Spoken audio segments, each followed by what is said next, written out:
I know the genetic results. They're supported by clear data. Look at it this way. Humans evolved from apes, and apes first appear in the fossil record about 23 million years ago, a huge expanse of time. So compress it down to a year. In that case, apes appear on the 1st of January. Toward the end of October, the first ape men arrive, the first ancestors to walk upright. Amazingly, it's not until the 28th of December, nearly the end of the year, that the first fully modern humans arrive on the scene.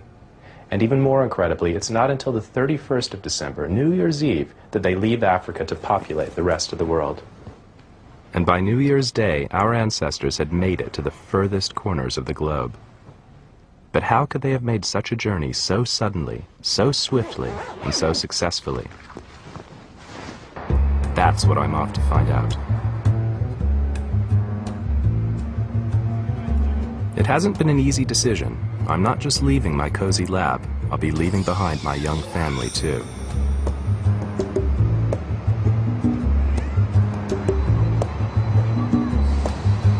But this is a big story, and I want to be able to tell it with absolute confidence. First stop, the place where it all began, the birthplace of every human being alive, Africa. Our genetic time machine has revealed a small surviving tribe, the direct descendants of our earliest ancestors. Unlike the rest of us, they stayed on here, and I'm hoping I can learn from them why some of their family left to start the greatest journey in history. Come on, let's meet the family.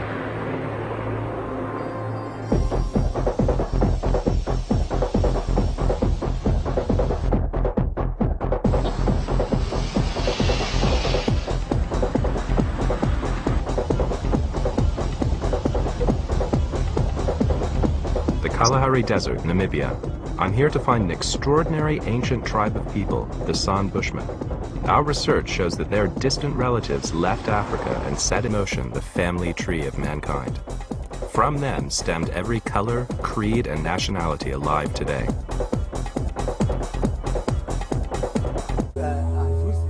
This is like a dream for me.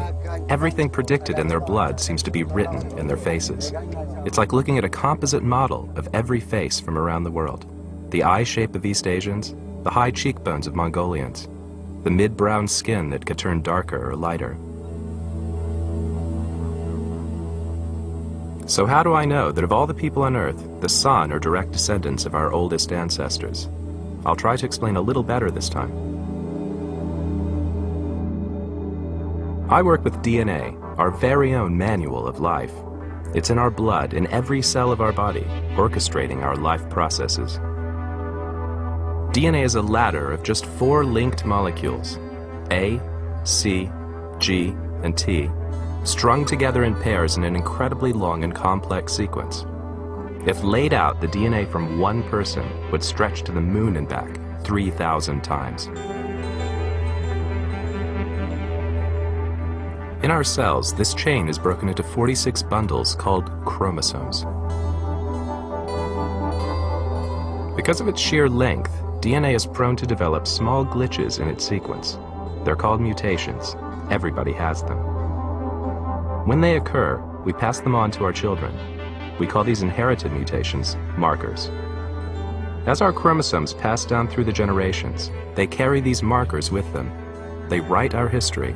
They are the source of our time machine, the way we can see back to our earliest ancestors.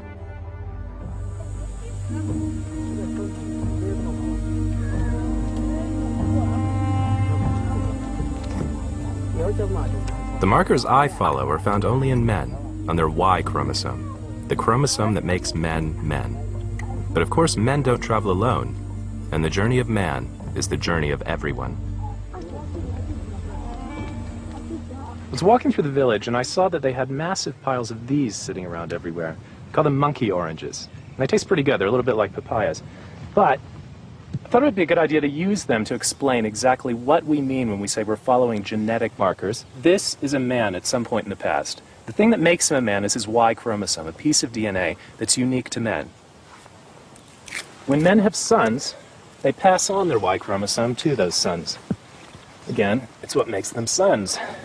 So if we imagine that this man had two sons, they would have essentially identical DNA on the Y chromosome to their father. So they would get his Y chromosome in effect. And if we imagine that they also have sons,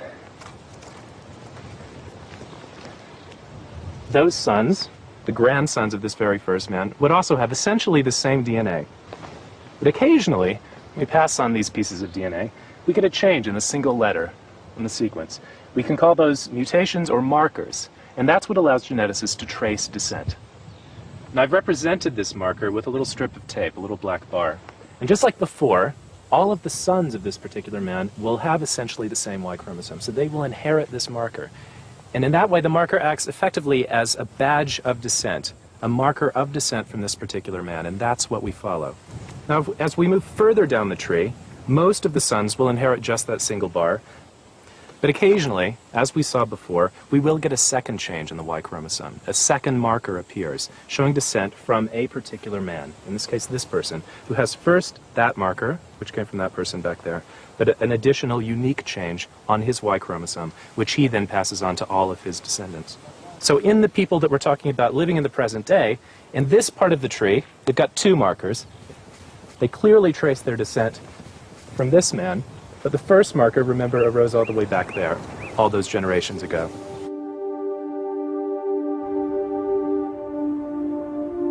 The San-Bushman markers are quite unlike any others found outside of Africa.